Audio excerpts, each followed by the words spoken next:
30 मई 2003 को महामहिम राष्ट्रपति डॉक्टर APJ अब्दुल कलाम का नव नालंदा महाविहार में शुभ आगमन हुआ।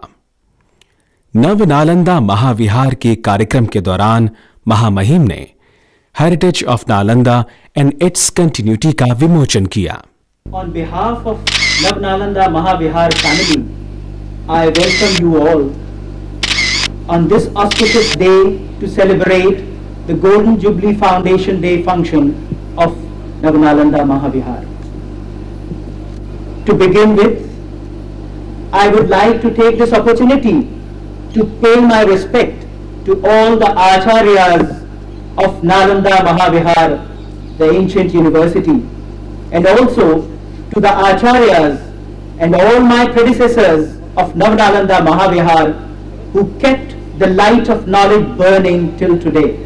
ये एक अत्यंत शुभ दिवस है जब नव नालंदा महाविहार अपने रजत जयंती समारोह को आज मना रहा है।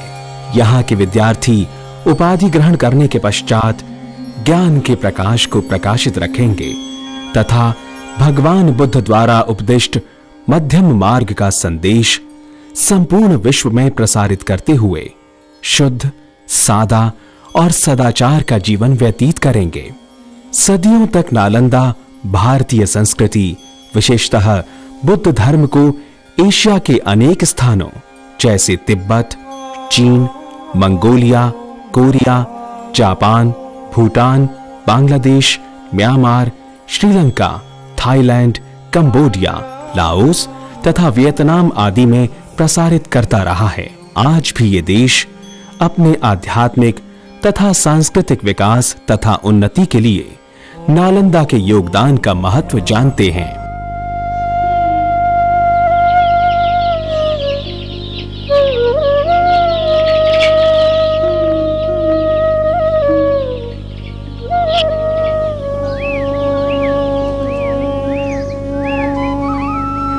हम एक क्षण का विराम लेकर नव नालंदा महाविहार के इतिहास का चिंतन करते हैं। इसकी स्थापना 1951 में भिक्षु जगदीश कश्यप द्वारा एक गौरवशाली संस्थान के रूप में पाली भाषा तथा बौद्ध धर्म की उच्च शिक्षा तथा शोध के लिए हुई। इस सब की शुरुआत उस समय हुई जब कश्यप जी को डॉक्टर राजेंद्र प्रसाद की म्यांमार की यात्रा के शिष्टमंडल में सम्मिलित किया गया। बौद्ध धर्म के इस आधुनिक धर्मदूत का अत्यधिक सम्मान देखकर डॉक्टर राजेंद्र प्रसाद ने नालंदा में बौद्ध शिक्षा के पुरातन स्थान के पुनरुद्धार का वचन दिया, जिसके फलस्वरूप बिहार सरकार ने Magadh institute of post graduate and research in Pali and allied languages and Buddhist learning की स्थापना की, जो कि अब नव नालंदा महाविहार के नाम से जाना जाता है। संस्थान की नींव डॉक्टर राजेंद्र प्रसाद द्वारा 20 नवंबर 1951 में रखी गई तथा प्रथम इमारत का उद्घाटन 20 मार्च 1956 को डॉक्टर राधा कृष्णन द्वारा किया गया। नव नालंदा महाविहार का अपना स्वयं का पाठ्यक्रम है तथा ये पाली भाषा में सर्टिफिकेट तथा पाली, चीनी, अंग्रेजी, जापानी, तिब्बती, संस्कृत तथा हिंदी भाषा में डिप्लोमा देता है।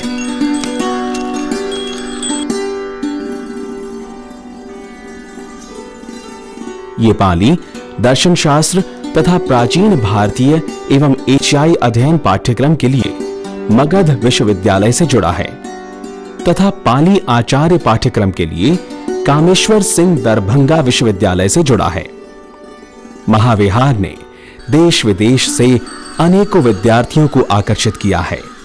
अपने प्रभागों में उच्च कोटि के विद्वानों, बौद्ध दर्शन तथा प्राचीन भारतीय एवं एशियाई अध्ययन, पाली तथा संस्कृत, तिब्बती भाषाओं द्वारा महाविहार के शैक्षिक कार्यक्रम तथा शोध व प्रकाशन ने नालंदा महाविहार को सभी बौद्ध देशों में लोकप्रिय बना दिया है। यहाँ के अनेक छात्र शैक्षिक संस्थानों तथा विहारों में महत्वपूर्ण पदों पर कार्यरत हैं।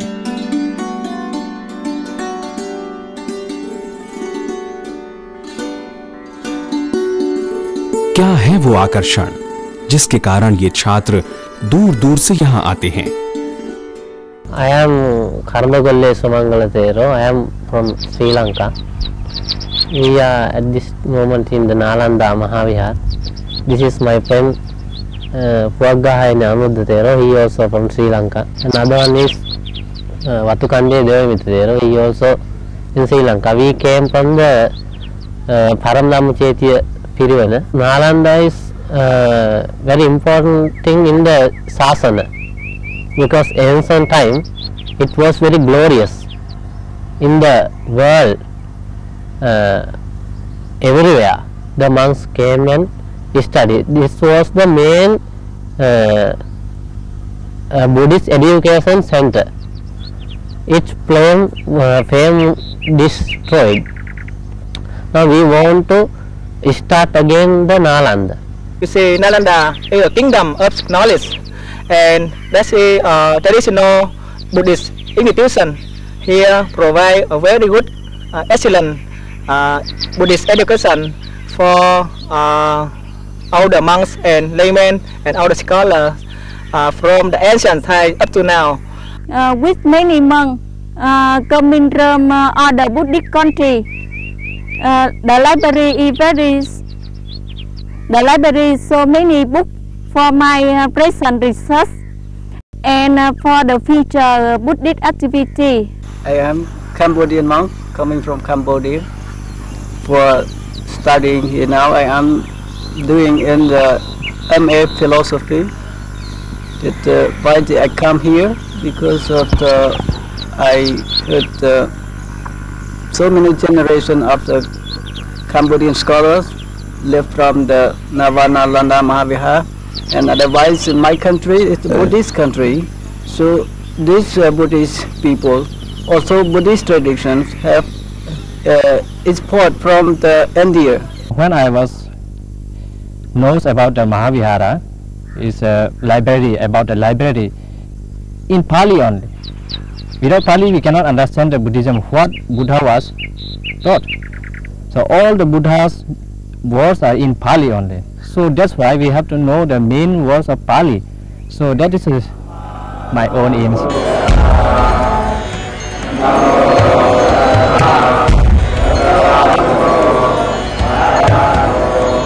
प्राचीन नालंदा महाविहार में मनुष्य को गढ़ना एक कलात्मक कृत्य था, न कि उपाधि बांटने की एक यांत्रिक प्रक्रिया। इस प्राचीन परंपरा को मुख्य लक्ष्य मानकर यहाँ नव नालंदा महाविहार में विद्यार्थियों के व्यक्तित्व के संपूर्ण विकास की ओर ध्यान दिया जाता है।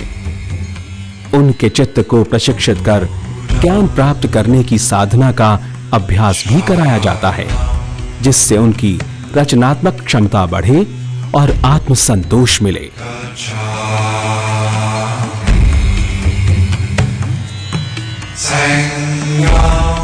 नालंदा दो शब्दों के मेल से बना है, नालम तथा दा।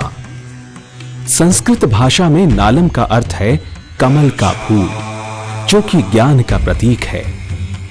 दा का अर्थ है देना, अतः नालंदा शब्द का अर्थ हुआ ज्ञान देना।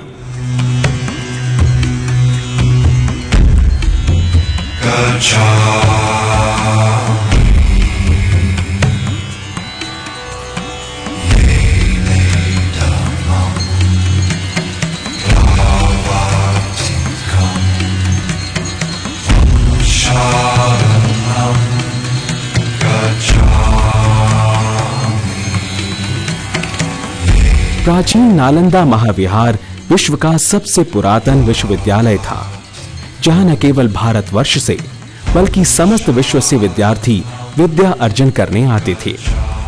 यद्यपि चीनी यात्री फायान सबसे पहला यात्री था, परंतु श्वेनजांग नामक प्रसिद्ध चीनी भिक्षु ने यहाँ का विस्तृत विवरण दिया है, जो कि नालंदा 7वीं शताब्दी में आया था। श्वेनजांग ने यहाँ रहकर 6 वर्ष तक अध्ययन किया। उनके अनुसार यहाँ 10,000 छात्र तथा 1500 आचार्य रहा करते थे। लगभग 500 वर्ष तक नालंदा शिक्षा तथा अध्यात्म का केंद्र रहा। पाली साहित्य के अतिरिक्त चीनी तथा तिब्बती साहित्य भी इस प्राचीन विश्वविद्यालय के विषय में विस्तृत विवरण देते हैं, जैसे कि वहां का पाठ्यक्रम, वहां के विद्वान, वहां की अंतर्राष्ट्रीय प्रतिष्ठा, ज्ञान के अर्जन में नालंदा का योगदान तथा विभिन्न राजाओं द्वारा संरक्षण के अतिरिक्त नालंदा का शैक्षिक संस्थान के रूप में पतन एवं विलुप्त हो जाना इत्यादि। यद्यपि नालंदा का समस्त क्षेत्र 16 वर्ग किलोमीटर माना जाता है, परंतु इस समय जो हम नालंदा के भग्नावशेष देख पा रहे हैं वो केवल 1.5 वर्ग किलोमीटर की खुदाई से प्राप्त है। उत्खनन से प्राप्त जानकारी के अनुसार नालंदा लगभग 3री से 6ठी शताब्दी ईस्वी में अपने पूर्ण विकास पर था। 8 जनवरी 1812 में फ्रांसिस बुकनन नामक व्यक्ति ने सर्वप्रथम इस क्षेत्र का सर्वेक्षण किया। उसे केवल विशाल टीले दिखे, उसे इसका जरा भी आभास नहीं था कि वे क्या हैं। सर अलेक्जेंडर कनिंघम ने श्वेनज़ांग की डायरी से विवरण पढ़ते हुए प्रथम बार प्राचीन नालंदा महाविहार के अवशेषों को पहचाना। 1870 में उन्होंने इस क्षेत्र के कुछ भाग की खुदाई की, परंतु 1961 में स्पूनर की देखरेख में अधिक खुदाई की शुरुआत व्यवस्थित ढंग से की गई, जो कि 20 वर्ष तक चली। अंत में श्री हीरानंद शास्त्री ने इस महान कार्य को पूर्ण किया।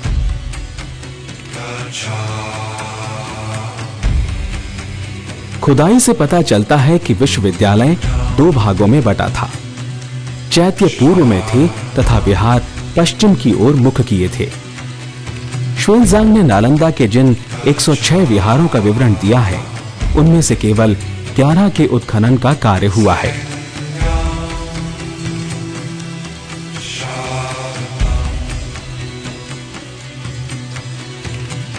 प्रत्येक विहार में एक व्याख्यान कक्ष तथा रहने के लिए कमरे थे, जिनमें 35 भिक्षु रह सकते थे, परंतु 1.5 वर्ग किलोमीटर के क्षेत्र में केवल 330 कमरों के उत्खनन का कार्य हो सका है।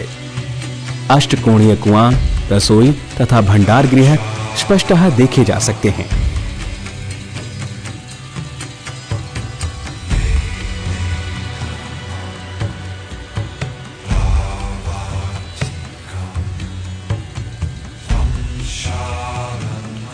उत्खनन के आंकड़ों के अनुसार यह क्षेत्र 5वीं शताब्दी ईस्वी के आसपास का है, जब नालंदा गुप्त राजाओं की छत्रछाया में था। इसका पुनर्निर्माण 7वीं ईस्वी में कन्नौज के राजा हर्षवर्धन द्वारा करवाया गया तथा अंत में 9वीं शताब्दी में पाल राजाओं ने इसको अपने संरक्षण में ले लिया।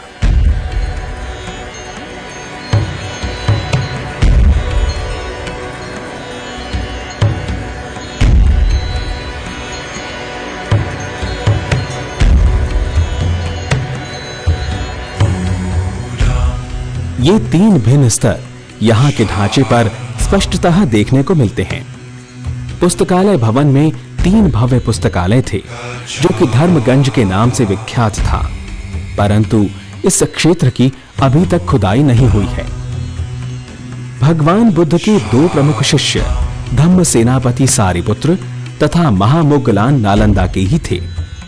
सारिपुत्र की मृत्यु उसी कक्ष में हुई जिसमें उसका जन्म हुआ था।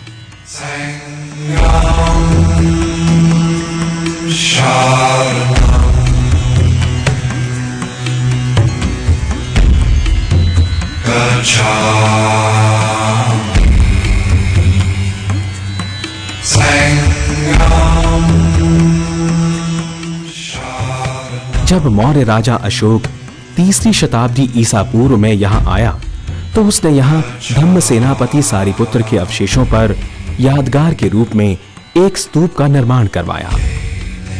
इस स्तूप का पुनर्निर्माण विभिन्न राजाओं द्वारा 7 बार किया गया।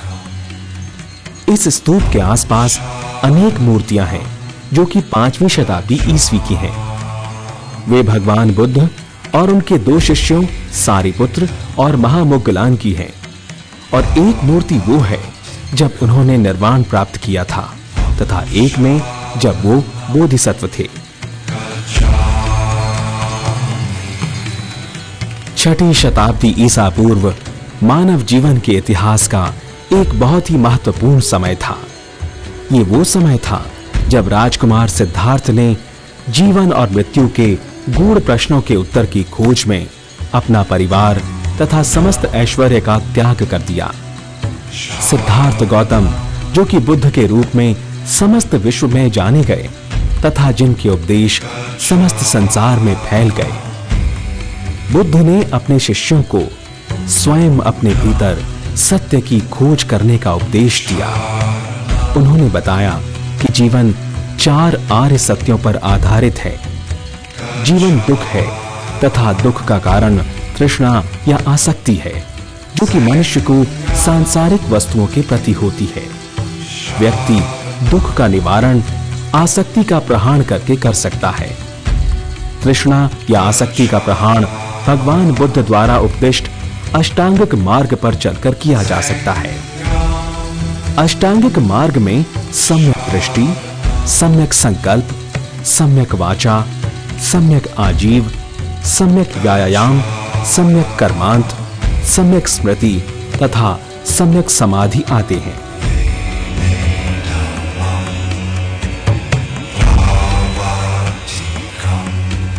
इस मार्ग पर चलते हुए व्यक्ति निर्वाण का साक्षात्कार कर सकता है।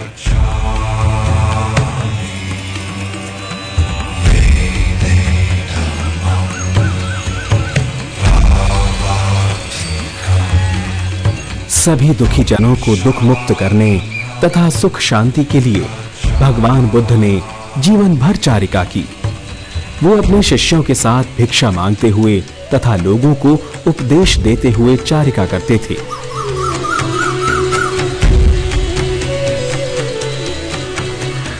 उन्होंने भिक्षुओं को धर्म उपदेश देने के लिए सभी दिशाओं में भेजा। हजारों लाखों लोगों ने संघ की शरण ली।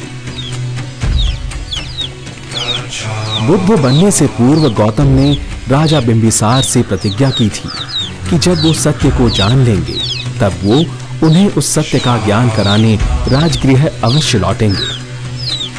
भगवान बुद्ध से उनके उपदेश सुनने के बाद राजा बिंबिसार बुद्ध धर्म तथा संघ के सबसे निष्ठावान समर्थक बने। राजा बिंबिसार ने वेणुवन में भगवान बुद्ध की व्यवस्था की, जहां वो अपने शिष्यों के साथ 2 माह तक रहे।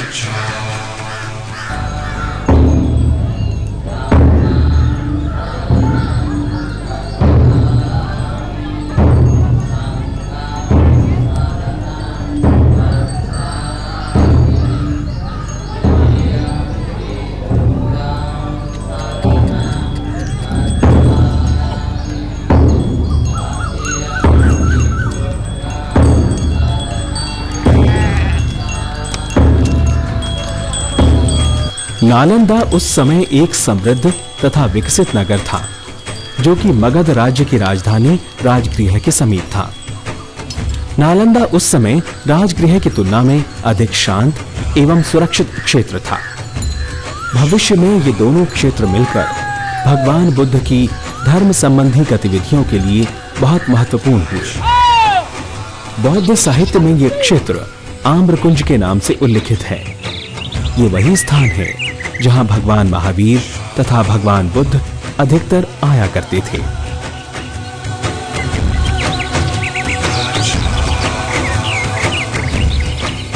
भगवान बुद्ध बहुधा प्रसिद्ध पावारिक आम्रकुंज में रहते थे, जो कि एक समृद्ध व्यक्ति द्वारा उनको तथा उनके शिष्यों को दान में दिया गया था।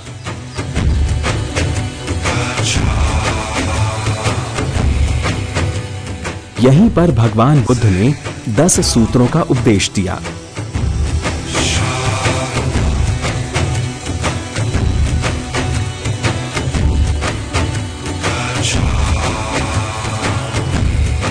गुप्त राजा सक्रादित्य ने उद्यान के मध्य में एक विहार का निर्माण करवाया। उसके पश्चात क्रमिक गुप्त राजाओं ने एक के बाद एक विहारों का निर्माण करवाया। कालांतर में आम्रकुंज तथा अन्य विहार, जो कि मूलतः भिक्षुओं के निवास तथा भ्रमण के लिए बने थे, धीरे धीरे उच्च शिक्षा तथा आध्यात्मिक गतिविधियों के स्थायी केंद्र बन गए। संभवतः नालंदा, जहां भिक्षु बुद्ध के समय में एकाकी, ध्यानशील तथा चिंतनशील जीवन व्यतीत करते थे, कालांतर में महाविहार या विश्वविद्यालय के रूप में शोध तथा उच्च शिक्षा के केंद्र में परिवर्तित हो गए। कालक्रम में नालंदा के वर्तमान अवशेष, पुरातत्व स्थल, प्राचीन नालंदा महाविहार एक दूसरे के पर्याय हैं।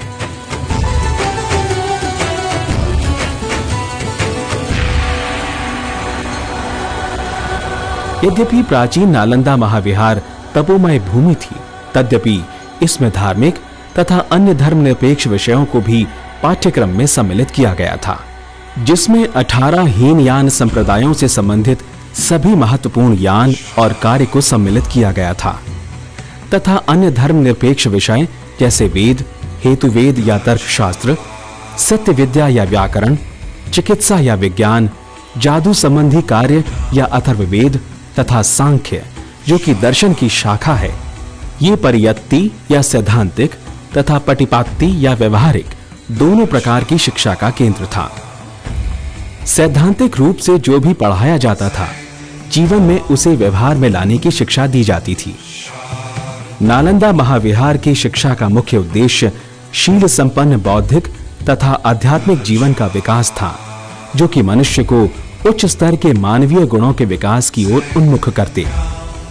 इन गुणों के कारण ही ये अन्य शैक्षणिक संस्थाओं में अग्रणीय था। नालंदा से उपाधि प्राप्त करना अत्यंत गौरवशाली बात थी।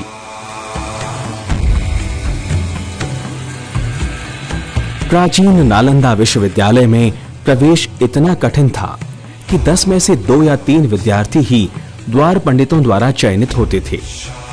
उनकी अनुशंसा पर भिक्षु निःशुल्क प्रवेश ले सकते थे।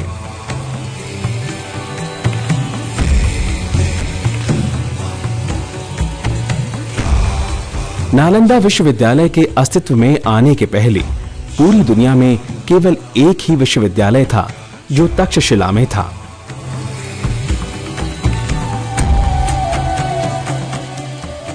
विश्वविद्यालय में बौद्ध भिक्षुओं अथवा नए शिष्यों के अनुपालन के लिए नियमों की सूची थी, जो विहारों में भिक्षुओं के जीवन का आधार निर्माण करती थी। भिक्षुओं के लिए भिक्षाटन, भोजन और वस्त्र पहनने के लिए पर्याप्त नियम थे।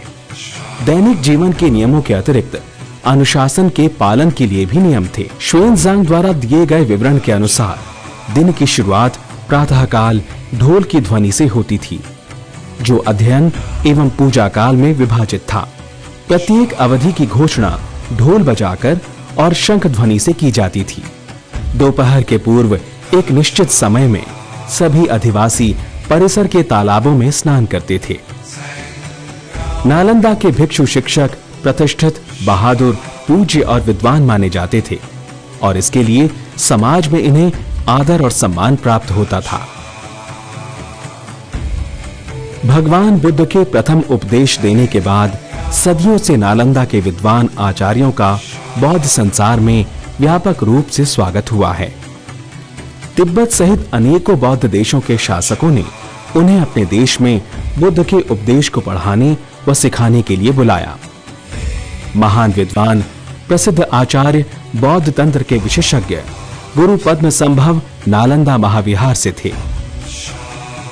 वे एक सफल धर्म प्रचारक थे, जिन्होंने तिब्बत और भूटान में बौद्ध धर्म के व्यापक प्रचार की नींव डाली और जो हिमालय क्षेत्र में बुद्ध के बाद सबसे अधिक महत्वपूर्ण धार्मिक व्यक्तित्व माने गए।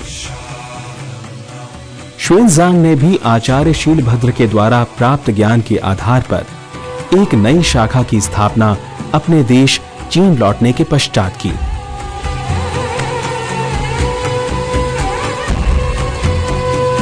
उन्होंने बौद्ध ग्रंथों का अपनी भाषाओं में अनुवाद करके दूसरे देशों में पहुंचाया और बौद्ध धर्म का वहां के निवासियों से परिचय करवाया।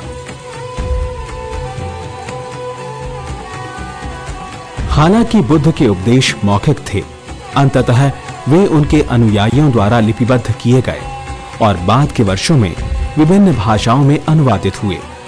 बिना पुस्तकालय के एक विहार शस्त्रागार विहीन दुर्ग की तरह है। इसलिए एक भव्य एवं समृद्ध पुस्तकालय विद्वानों और छात्रों की आवश्यकता की पूर्ति हेतु था। एत सिंह ने 10 वर्षों तक नालंदा में अध्ययन किया था। इस अवधि में उसने 400 संस्कृत ग्रंथों से लगभग 50,000 श्लोकों का संग्रह किया था। नालंदा महाविहार के समृद्ध पुस्तकालय में बौद्ध और अन्य ग्रंथों का दुर्लभ संग्रह था।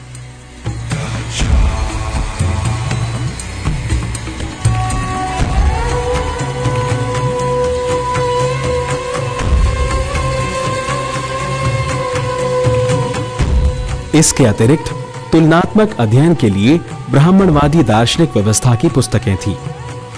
तिब्बती स्रोतों से पता चलता है कि महाविहार के पुस्तकालय धर्मगंज नामक क्षेत्र में अवस्थित थे। इसमें 3 विशाल प्रासाद रत्नसार, रत्नोदधि एवं रत्नरंजक थे। इनमें से रत्नसार 9 तल्ले का भवन था, जो दुर्लभ एवं धार्मिक पुस्तकों के संग्रह के लिए विशेष प्रसिद्ध था।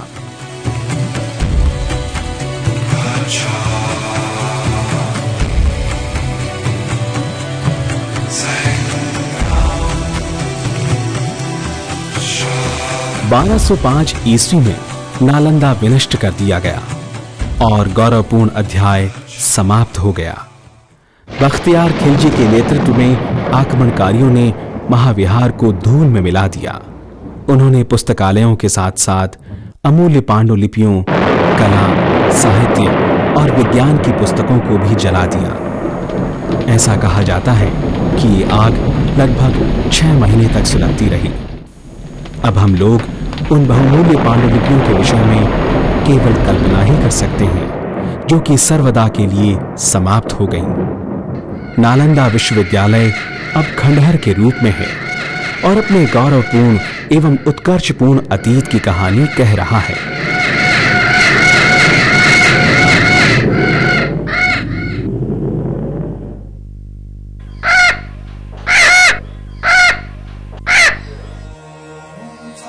तिलक्षण अथवा संसार की 3 विशेषताएं बुद्ध के महत्वपूर्ण उपदेशों में से एक हैं।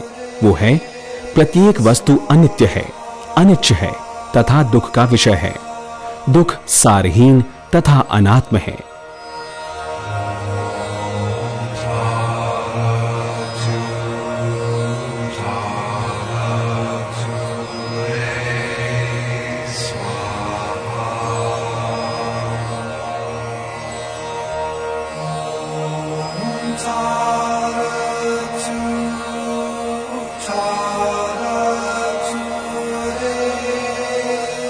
पहली विशेषता अनिच्छ ने अपने समय के एक महान विश्वविद्यालय के पतन एवं नाश में महत्वपूर्ण भूमिका निभाई।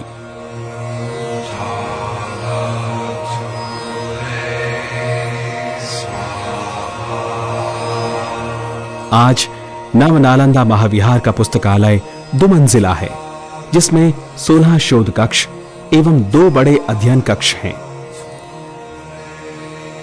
कश्यप जी का प्राचीन नालंदा महाविहार की तरह ही एक अच्छा समृद्ध शोध पुस्तकालय स्थापित करने का स्वप्न था। इसलिए उन्होंने दुर्लभ और प्रतिष्ठित पुस्तकों, पत्र पत्रिकाओं, पांडुलिपियों और व्यक्तिगत पुस्तकालयों से पुस्तकों का संग्रह किया। एशिया के बौद्ध देशों ने भी उन्हें पुस्तकों का दान दिया। संस्थान के पुस्तकालय में एशियाई देशों से त्रिपिटक के विभिन्न खंडों का संग्रह किया गया है। इनमें चीनी और तिब्बती त्रिपिटक भी शामिल हैं। संपूर्ण पाली त्रिपिटक, जो बुद्ध के उपदेश हैं, कश्यप जी और अन्य विद्वानों के सामूहिक प्रयत्न से पहली बार देवनागरी लिपि में 41 खंडों में प्रकाशित किए गए। In times to come, we are also trying to start certain projects, like to compile a Pali, Hindi, English bilingual dictionary, so that more people could be attracted to learn and read the original words of the Buddha in Pali. We are also thinking to have certain comparative studies related to different texts, different religions. Also plan to develop the Xuanzang Memorial area as a meditation place, meditation retreat, and in the long run it has been planned to develop the area into a cultural village, so that people who want to know about the Indian culture, the culture of the Buddha, the culture of India, more than 2,500 years, could come and stay here and see the glimpse of the true culture. We are also trying to have new courses which are related to computers, and also certain courses on applied Buddhism like Vipassana and Buddhist studies, so that along with the theory, students can also be oriented and they should learn the technique of Vipassana meditation, which is the main theme needed for understanding the true teachings of the Buddha. Arahato Samma Sambuddhassa, and enjoy this moment, this auspicious moment, by practicing Anapana. Anapanasati, which the Master has emphasized as an important practice to control our mind. Let us all be aware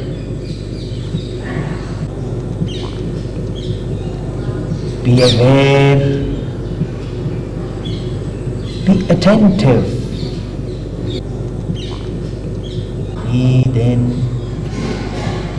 अंतर्राष्ट्रीय महत्व एवं आगे विकास की संभावनाओं को ध्यान में रखते हुए भारत सरकार के संस्कृति विभाग ने नव नालंदा महाविहार का अधिग्रहण कर लिया। निदेशक के कुशल नेतृत्व में विद्वानों की टीम एवं छात्रों ने प्राचीन नालंदा महाविहार की खोई गरिमा को पुनर्स्थापित करने का संकल्प लिया है।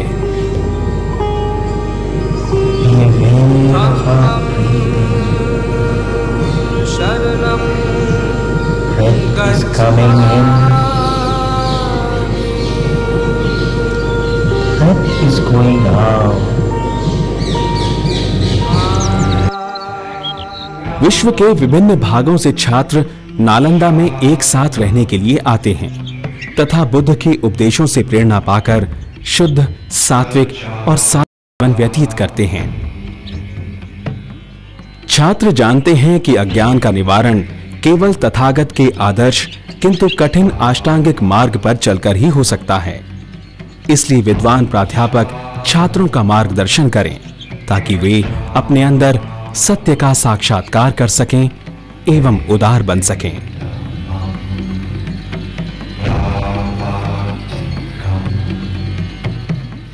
हे भिक्षुओं, अपनी यात्रा शुरू करो और बहुजन के कल्याण के लिए, बहुजन की खुशहाली के लिए, संसार में करुणा के लिए चारिका करो।